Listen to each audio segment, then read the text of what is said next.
하지만 이 영상은 절대 페이팔 매수하시라는 추천 영상이 아닙니다. 그리고 페이팔은 현재 웅덩이 매매법 4차 매수 타이밍에 위치해 있습니다. 웅덩이 매매법 4차 매수 타이밍은 3차 매수 타이밍이 끝난 후 안녕하세요. 웅덩이 매매법 레버리지 ETF 장기 투자자 디벨로몽입니다. 오늘 미국 증시 3대 지수가 2일 연속 하락세를 이어갔는데요. 미국 소비자 물가지수 CPI가 예상보다도 더 높은 상승률을 기록한 것으로 나타나 인플레이션 우려와 조기 금리 인상에 대한 두려움이 다시 미국 증시를 뒤흔들었습니다. 다우는 0.6% 하락, 나스닥은 1.6% 하락, S&P 500은 0.8%로 3대 지수 모두 꽤 큰 폭으로 하락했습니다. 다만 아직 여태까지 상승한 것에 비하면 크게 빠진 것은 아닙니다. 금일 맵을 좀 보시면 먼저 빅테크가 큰 폭으로 하락했습니다. 애플과 구글은 2% 하락, 마이크로소프트는 1.5% 하락, 아마존은 최근 잘 올라주다가 2.6%의 하락을 보여주었습니다. 그리고 최근 증시를 멱살 잡고 상승시키던 반도체 섹터가 전반적으로 크게 하락하면서 하락폭을 더 키웠는데요. 엔비디아는 4% 하락했고 AMD는 6% 하락 마감했습니다. 그리고 어제 제 영상 주제였던 테슬라가 4% 상승 마감해 주었습니다.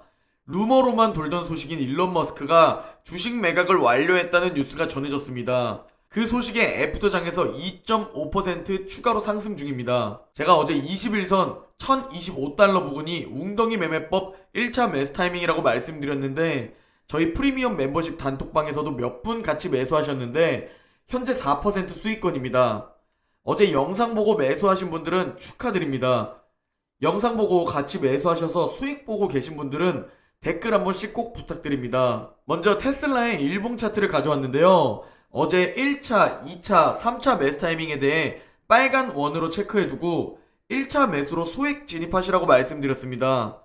그리고 2차까지 떨어질지 아니면 올라갈지는 아무도 모르고 올라가면 그대로 1차 매수한 것으로 수익을 즐기고 떨어지면 2차 매수 타이밍에 분할 매수로 대응하시면 된다고 말씀드렸습니다. 그리고 어제 마스터카드가 4% 정도 상승해 주었는데요. 저는 마스터카드를 며칠 전부터 스윙 투자로 아주 소액으로 한 주씩 분할 매수 진입했고 어제 수익권일 때 매도 완료했습니다. 마스터카드는 투자자의 날에서 2022년부터 2024년 동안 20%대 성장률이 전망된다고 발표하면서 상승을 보여주었습니다. 금일 미국 10년물 국채금리는 약 7% 급상승해 주었는데요.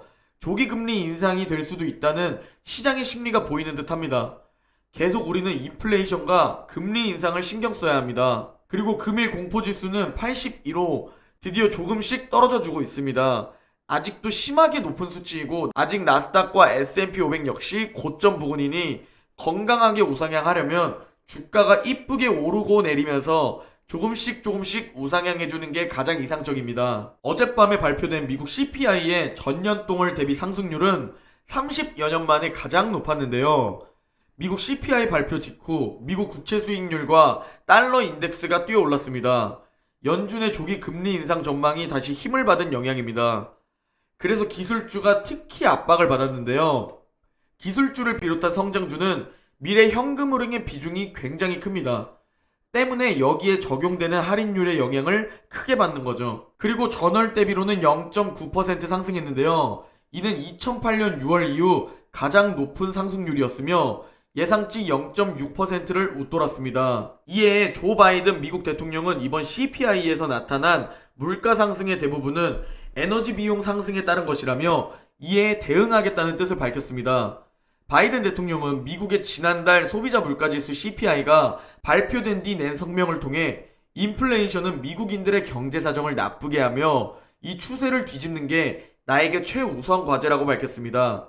이번 CPI에서 가격 상승의 가장 큰 부분은 에너지 비용 상승으로 인한 것이라고 진단한 뒤 백악관 국가경제위원회에 이러한 비용을 더 줄이기 위한 수단을 강구하도록 지시했다고 말했습니다. 바이든 대통령은 아울러 연준이 인플레이션을 억제하기 위한 대응에 나서도 자신은 간섭하지 않겠다는 입장을 내비쳤고 인플레이션을 모니터하고 이를 퇴치하기 위해 필요한 조치를 취하기 위한 연준의 독립성에 대한 나의 약속을 다시 강조하고 싶다고 말했습니다. 오늘 영상의 서브 주제인 페이팔에 대해 다뤄보려고 합니다. 먼저 삼성증권의 리포트를 공유해드리려고 합니다. 지금 페이팔, 비자, 마스터카드의 주가가 굉장히 흐름이 안 좋은 상황입니다. 그 이유를 살펴보면 올해 이익에 대한 낮은 기대감과 반독점 이슈 문제, 그리고 4분기 가이던스를 낮추면서 주가 하락이 더 커졌습니다. 4분기 가이던스를 하향하면서 실적 발표 후 페이팔의 주가는 더 심하게 내려왔는데요. 다만 이익에 대한 부정적 요소들은 올해 안으로 마무리될 듯 보입니다. 그리고 최근 시장의 관심은 신금융인 BNPL에 쏠리고 있습니다. 긍정적인 점은 페이팔이 이미 작년에 BNPL 서비스를 출시하고 일본의 BNPL 회사를 인수했다는 겁니다. 그리고 빨간 박스를 보시면 압도적인 가입자 수를 보유한 페이팔이 신금융 분야까지 시장 지배력을 강화하고 있습니다. 페이팔은 올해까지는 쉽지 않은 주가 흐름을 보여줄 수는 있겠지만 장기적인 성장 방향성은 여전히 존재하다는 겁니다. 페이팔은 주가가 조정을 받으면서 P 밸류에이션이 올해 초 수준까지 내려왔습니다. 그리고 지금 현재 페이팔의 일봉 차트입니다. 고점 310달러에서 현재 200달러까지 고점 대비 마이너스 35% 내려온 상황입니다. 그리고 페이팔은 현재 웅덩이 매매법 4차 매수 타이밍에 위치해 있습니다.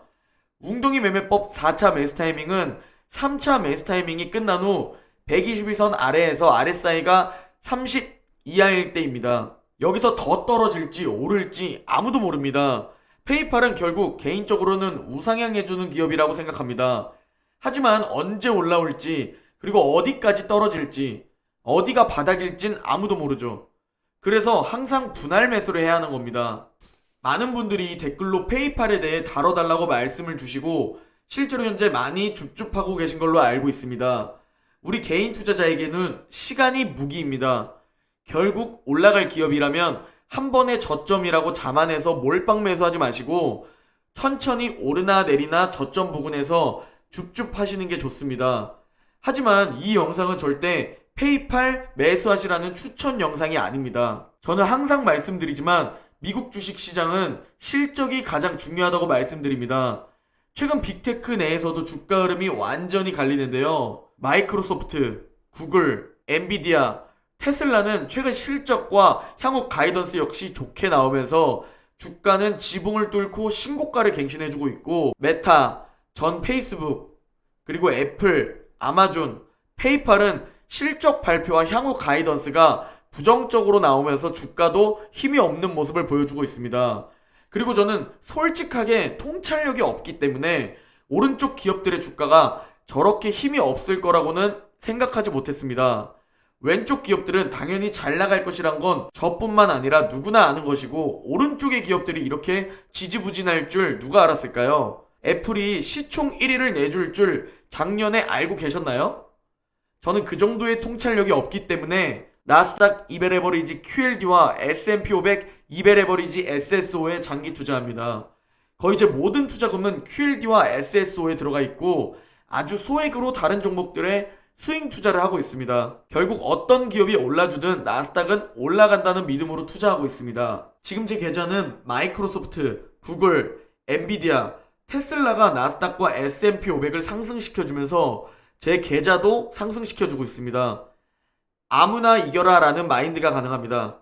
QLD 지금 들어가도 되냐는 분들이 많으신데 현재는 웅덩이 매매법 1차 매수 타이밍에도 오지 않았습니다. 그렇지만 현금 비중이 많으신 분들 중 너무 매수하고 싶으신 분들은 현금 30% 정도는 남겨두시고 그 외 나머지 투자금으로 이번 11월 내내 분할 매수하시라고 말씀드렸습니다. 오르나 내리나 상관없이 11월 내내 매일매일 매수하는 거죠. 전 아직 매수 타이밍이 아니기 때문에 관망 중에 있습니다. 우리에게 무기는 시간이니까요. 마치 호랑이가 사냥감을 노리고 확실한 기회가 올 때까지 기다리는 것처럼 현금을 열심히 모으면서 웅덩이 매매법 매수 타이밍을 기다리고 있습니다. 매수 기회가 올지 안 올지 주가 흐름은 모르기 때문에 원칙대로 매수 기회가 오면 매수, 매수 기회가 안 오면 관망합니다. 우리 모두 오를 땐 즐기고 웅덩이에서 줍줍하는 오줄 웅줍 하시기를 바라면서 오늘 영상 마무리하겠습니다. 제 영상이 도움이 되셨다면 구독과 좋아요, 알림 설정 부탁드립니다. 모두 행복한 하루 보내시고 내일 영상에서 뵙겠습니다.